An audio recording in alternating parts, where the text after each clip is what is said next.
Bienvenue dans cette nouvelle vidéo. Alors on se trouve de nouveau au salon du véhicule d'aventure, comme l'année passée en Auvergne. C'est le fameux salon qui nous avait fait envie de fabriquer notre véhicule. Quand on est parti de ce salon, c'est là qu'on s'est mis à la recherche de notre 4x4. Et puis cette année, on a eu le privilège de l'exposer. On a eu énormément de visiteurs. Mais avant ça, avant de venir au salon, on a quand même dû finir et préparer tout le véhicule.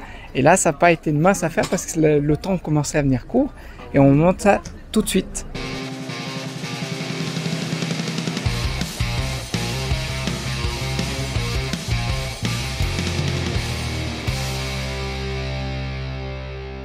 Depuis la dernière vidéo, comme vous l'avez compris, on devait aller encore passer le contrôle technique du véhicule et surtout le faire transformer en véhicule habitable. Donc en France, ça s'appelle le VASP, et chez nous, c'est simplement véhicule habitable. Donc on était assez serré déjà avec le temps pour venir au salon et puis ça s'est pas passé comme on voulait puisqu'on n'a pas passé d'office. Il y a eu quelques petites complications. Bon là, je me trouve au contrôle technique du véhicule. Pour le moment ça se passe bien, il a l'air d'être tout en ordre. On va encore faire une course d'essai et puis ça devrait être bon. Donc ils ont un parcours pour tester le véhicule.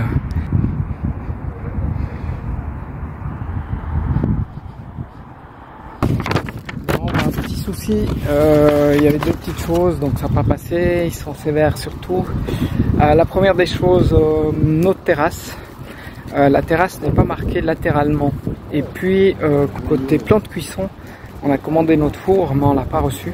Bon, en fait c'était pas tellement compliqué, il manquait juste des signalisations sur le bord de notre terrasse. Ça c'était plus pour le contrôle technique. Et puis l'autre point, pour la partie du gaz, on l'avait commandé en France, donc c'était prévu d'aller l'installer en France. Avec une signature du garage, je vais pouvoir aller immatriculer le véhicule.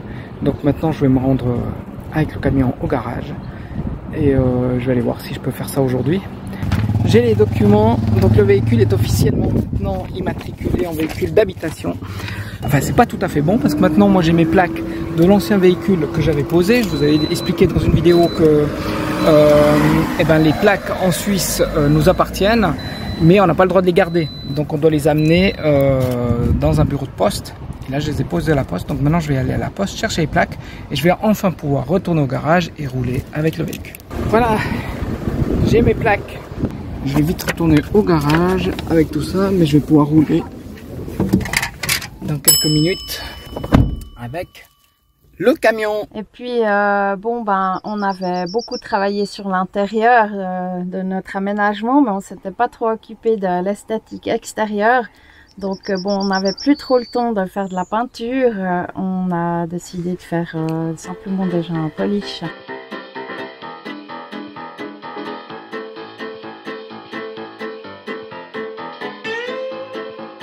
Il n'a plus la même couleur. Là on voit, on a fait le capot. Le capot est revenu brillant. Je pensais que ça allait rester mat. Et puis si on se met une aile qu'on n'a pas fait. Voilà, on a mordu un tout petit peu sur le côté, puis on voit l'aile là. On voit la carrosserie, elle est comme ça, toute bouffée. Et puis, quand on passe, quand on lui donne un polish, ça vient comme là.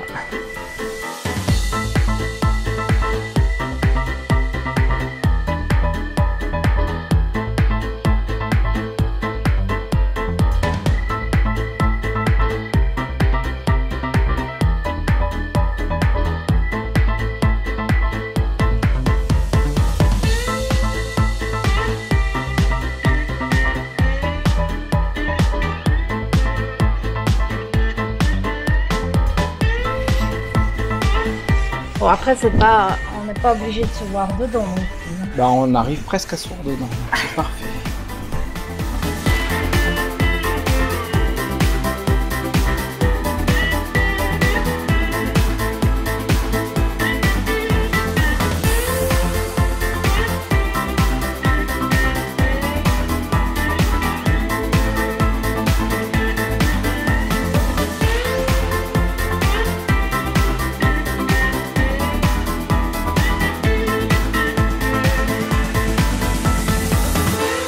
puis bah, un petit coup de polish et puis on a eu un nouveau camion. Ouais, enfin bon, on voit quand même pas mal les traces. On fera mieux un peu plus tard. Mais là, on était vraiment trop stress avec le temps. Oui, surtout qu'on avait encore d'autres installations à faire et puis bah, les jours avançaient. Donc on a passé le contrôle technique le 7 juin et le 30 juin on avait le salon, mais il y avait encore plein d'autres choses à faire. Donc voilà, c'était stress. Notamment, il y avait encore l'installation du solaire, le gaz, et puis ouais, des coussins, on n'avait encore pas de matelas. Pas mal de choses, ouais, pour le rendre, pour pouvoir profiter habiter. Comme on profite en ce moment. Ouais. Et on était prêt pour partir en France. On veut monter à la maison et là, le véhicule ne monte pas. Il y avait un problème moteur, il n'avait aucune puissance. Et bah, ça m'a un petit peu inquiété ce moment. Moi, j'étais derrière avec la petite voiture. Je voyais 20 à l'heure dans les virages. Après, ça descendait à 15, à 12. Et finalement, on était presque arrêté hein, dans les épingles. Bah alors, il a fallu trouver la panne. Qu'est-ce que c'est? Est-ce qu'il y a le turbo qui a lâché? Mais j'entendais le turbo, donc c'était pas ça. J'ai une petite lumière qui s'allumait, que c'était le filtre à carburant. Donc j'ai changé de filtre à carburant et puis j'ai réessayé et non, c'était toujours pas ça. Donc je suis retourné au garage qui avait fait le contrôle pour l'expertise et puis ils l'ont branché sur l'ordinateur et finalement c'est une pièce comme ça, c'est une pièce de pression du turbo. Donc le turbo ne fonctionne plus à cause de cette pièce. Heureusement il y a un garage Mercedes et ils en avaient en stock. Bah merci en tout cas au garagiste qui a pu dépanner cette petite pièce rapidement, le soir même en fait, le soir avant de partir en France. Donc c'était prévu d'aller chercher le matériel solaire, la gazinière et les autres choses en France, chez les parents à Thierry puisqu'ils habitent là-bas, donc parce que c'était du matériel qu'on ne pouvait pas se faire livrer en Suisse, et puis de finir l'installation sur place. Cécile n'est pas venue avec moi directement la première semaine, elle avait des choses encore à terminer. Notamment la fabrication des coussins. Voilà. J'avais commencé, je me disais que j'aurais plus de place pour le faire tranquillement à la maison. Et puis organiser aussi les choses qu'on voulait prendre dans le camion. Donc bah, je prends la direction de la France, je fais très peu de kilomètres en fait avec le véhicule, tout va bien. Je passe à Valorbe, après il y a une montée, là je sens la puissance, tout est en ordre, nickel. Je roule un peu et d'un coup je sens le véhicule partir un peu de côté et là ça a été le drame. Bon bah aujourd'hui gros souci, je viens de prendre le camion donc pour me rendre en France, je viens de traverser la douane et puis tout d'un coup j'ai le camion qui part dans plusieurs sens. Alors, je me suis arrêté tout de suite et puis je vois que j'ai crevé, mais alors j'ai crevé les deux, carrément les deux. J'ai mes deux pneus, les rouges et les derrière qui sont à plat. Donc bah, j'ai eu du bol parce que je suis à côté d'une décharge et quand ils ont rouvert à 13h30, je leur ai demandé un compresseur et on a pu gonfler les pneus. Simplement il est crevé et puis la roue de secours, la valve elle tient pas la pression. Donc j'ai pu les gonfler plus ou moins. J'ai fait maintenant 40 km pour arriver dans celui où il y a plus de garage où on va faire la réparation et changer la valve du pneu qui est crevé. Donc il prend quelques heures aujourd'hui, mais voilà, c'est des choses qui arrivent.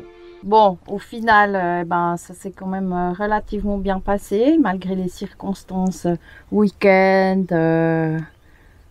pas de garage, on n'avait pas d'assistance. Là aussi, on a trouvé déjà des gens très sympas dans cette décharge, puisque ils m'ont prêté le compresseur, on a pu gonfler ce pneu, ces pneus, et puis après le garage qui m'a reçu, qui était en plein boom, et qui m'a pris entre rendez-vous pour pouvoir faire la réparation. Un samedi après-midi, vraiment ouais, c'était fin juin, ouais. Mais c'était très sympa à eux. Et voilà, donc une autre petite galère, mais on se dit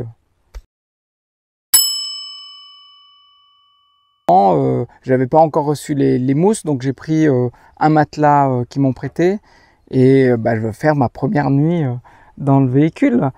Et là, ça recommence. Bon, là, c'est un petit peu la galère. Puis on a un immense orage. Et ça fuit de nouveau. Ouais, là, il est 1h30 du matin. Donc, je peux pas trop sortir. Et de toute façon, j'ai rien du tout avec moi. Bon, j'ai mis des chaussettes. J'ai mis mon sweat qui est déjà bien mouillé. Je vais essayer d'absorber le maximum. Ah, ça fait chier. C'est pas vrai. Je vois pas où l'eau peut rentrer. On a tout étanché le toit comme il faut. Alors hier j'ai crevé.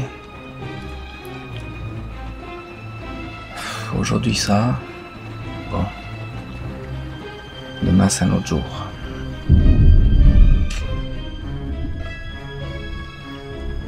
Je vais essayer de dormir, mais je sais pas si je vais beaucoup dormir.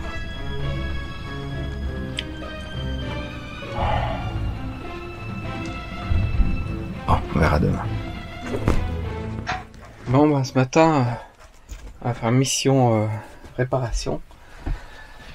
Alors, il n'y a pas beaucoup d'eau qui est rentrée, mais il y a quand même un petit peu. Il n'y a rien qu'à couler en bas parce que les chaussettes que j'ai mis dans l'angle, ça a permis de stopper. Au plafond, je vois qu'il n'y a pas d'eau.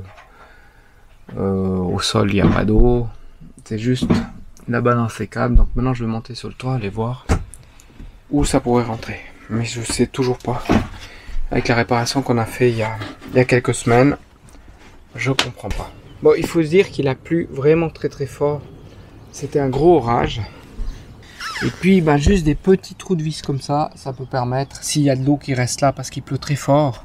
Donc là, je vais tout étancher cette fois avec un gros joint. Ça fait rien si c'est pas très esthétique, on s'en fout, c'est sur le toit. Et puis on va attendre la pluie, puis on verra bien. Donc c'est hyper moche.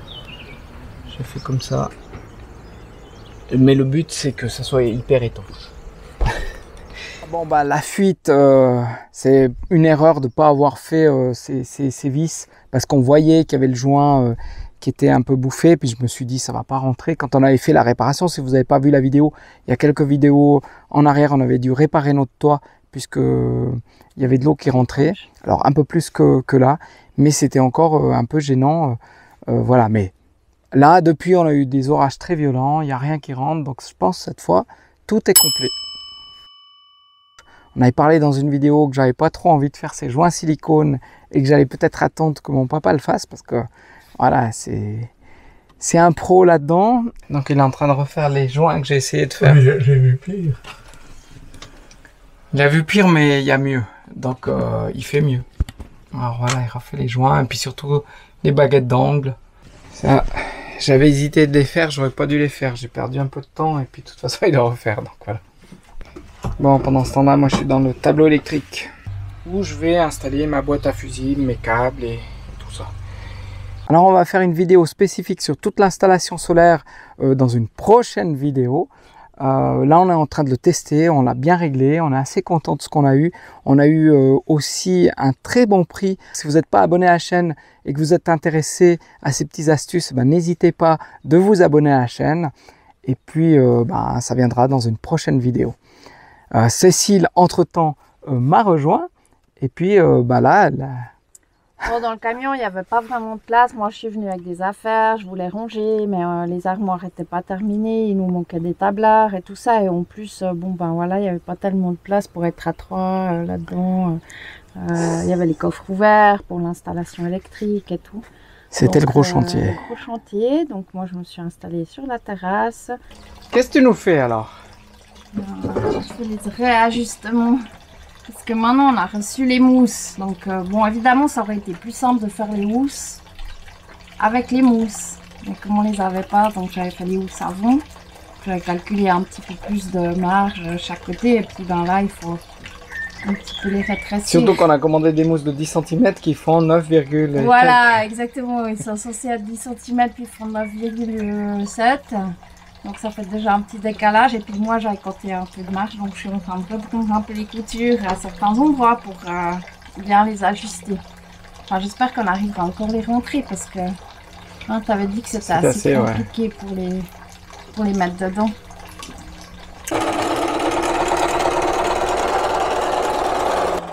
On avait rendez-vous au salon le jeudi soir et le jeudi matin, on n'avait encore rien rangé dans le véhicule. Donc on avait pris du retard, surtout moi avec l'installation solaire. Et pendant ce temps-là, Cécile ne pouvait pas ranger et je ne pouvais pas l'aider à ranger parce qu'il y avait encore des choses à terminer. Alors on s'est attaqué à ça le jeudi matin. Ouais. C'est les derniers préparatifs.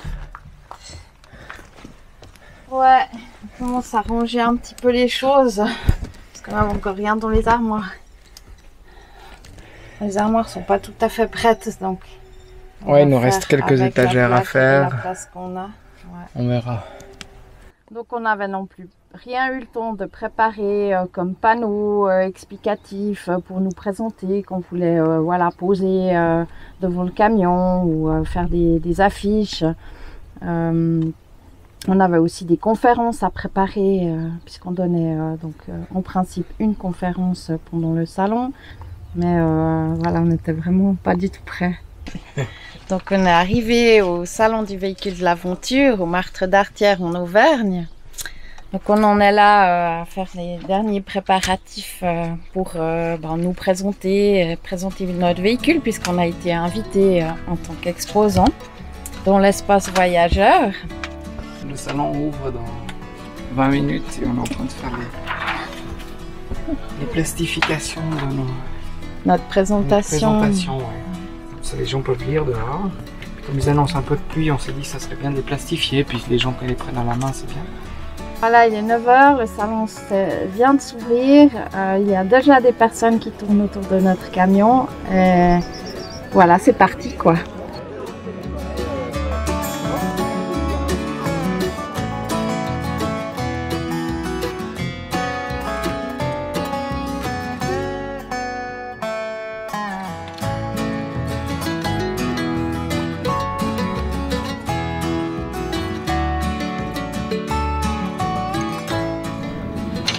Voilà, on a Thierry qui nous fait une présentation des différentes options de la terrasse.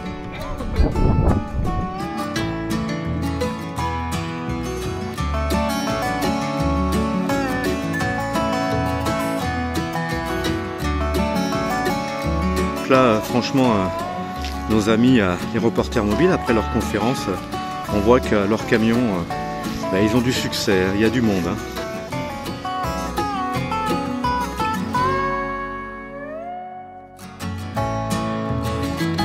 Mais c'est vrai que pouvoir partager comme ça avec les gens, c'était quelque chose de super agréable. On s'est laissé prendre au jeu, on a rien vu passer. On a oublié de manger, on a oublié de boire et on a passé jusqu'à la fermeture comme ça. Chaque jour à discuter, à montrer. Il y avait beaucoup de questions sur l'installation de notre terrasse, la paroi amovible. Donc on a plusieurs fois monté, démonté. Il y avait pas mal de questions aussi sur la salle de bain. Notre salle de bain extensible, sur les WC aussi étonnamment. Ouais.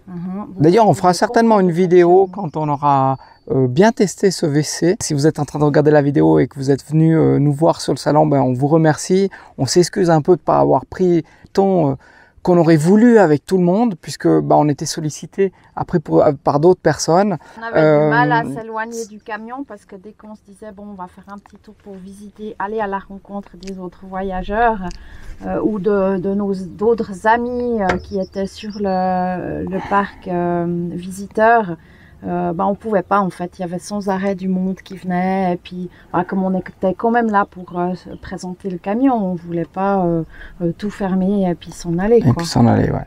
On n'a vraiment pas eu le temps. Non, on a quelques images. Toutes ces personnes sont des voyageurs, chacun avec leur projet.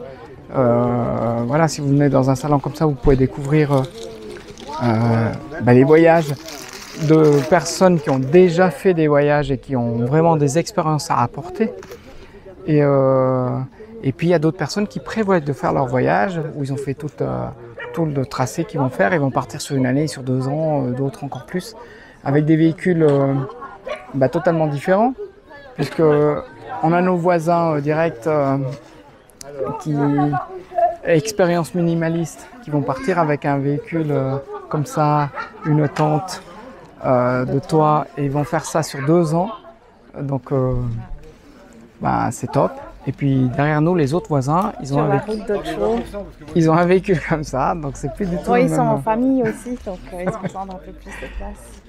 Et c'est quelque chose de géant. Toi, t'es monté sur la terrasse avant d'ailleurs. Oui, ouais, c'était chouette.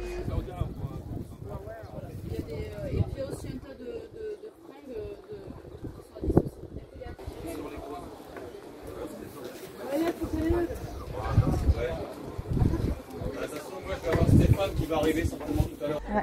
Puis là, ils font une vente, ils ont trié les habits et ça, ils font une petite vente de seconde main pour se faire un peu de sous et en même temps ils liquident leurs affaires.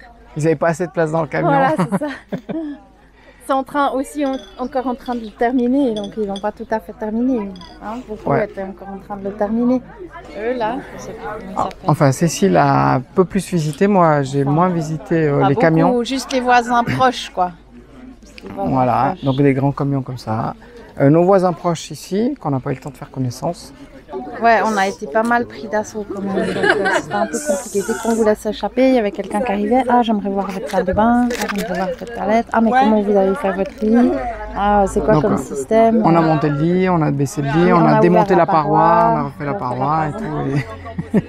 Et en plus, on a fait 2 conférences.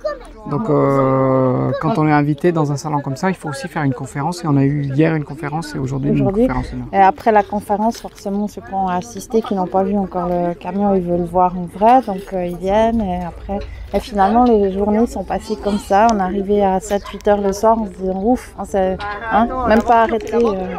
Mais ce qu'il faut raconter, c'est qu'après la fermeture du salon, il y a des personnes, des voyageurs qui ont fait leur véhicule eux-mêmes. Et ils nous ont dit, il faut passer nous voir. Alors, après le salon, on a été voir ces voyageurs et on a terminé de soir à 1h du matin. Ouais. Donc, on a un peu crevé là. Là, on est mort. mais c'était chouette. C'était riche en expérience. On a rencontré des belles personnes. On a eu des super discussions.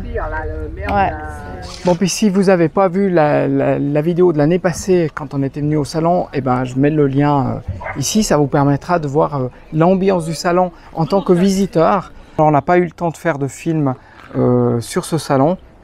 Les quelques images que vous avez vues, c'était juste comme ça entre deux. Et puis, il y a nos amis... Et puis il y a nos amis d'un autre voyage qui lui a fait un film sur tout le salon. Donc je vous mets le lien dans la vidéo, comme ça vous pouvez aller voir le film du salon complet parce qu'il est très bien fait, ce film où on voit un peu l'ambiance et comment ça a été de véhicules, de cette fois. Quand les reporters mobiles font leur rush final. On arrive à la fin de ce week-end qui était un peu éprouvant quand même. Bien intense on dira. Pour nous ça a été une très très belle expérience. On a rencontré plein de voyageurs.